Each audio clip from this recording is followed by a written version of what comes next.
Hello hi welcome to Nagina cloud kitchen. ఈరోజు మన cloud కిచెన్లో healthy and tasty katora drink ఎలా తయారు చేయాలో చెప్తాను. అవి కటోరా కొన్ని తీసుకొని ఒక నైట్ మొత్తం నానిపెట్టాలండి. అవి నెక్స్ట్ డేకి క్రష్డ్ ఐస్ లాగా తయారయ్యిద్ది. కొన్ని బాదం, ఇలైచీ, షుగర్ ఈ ఫైన్డ్గా పౌడర్ చేసుకోవాలండి.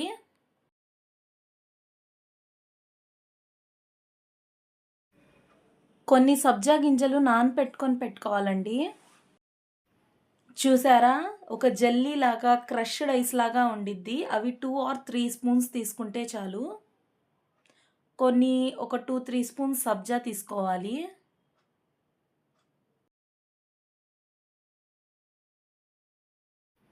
బాదం పౌడర్ కూడా 2 స్పూన్స్ ఏసుకోవాలండి. దీంట్లో సుకుందా వేసుకోవచ్చు, రూఅబ్జా వేసుకోవచ్చండి. మీ ఇష్టం. ఏదైనా వేసుకోవచ్చు. మాకైతే సుకుందానే ఇష్టం కాబట్టి మేము సుకుందా వేసుకుంటాం. దాని తర్వాత పచ్చి పాలు వేసుకోవాలండి. కూలింగ్‌లో పెట్టి పచ్చి పాలు వేసుకున్న తర్వాత గార్నిష్‌కి కొంచెం జీడిపప్పు వేసి బాగా మిక్స్ చేయాలి. మిక్స్ చేసి తాగండి. చాలా బావుండిద్ది. Healthy and tasty drink ready అయిపోయిందండి.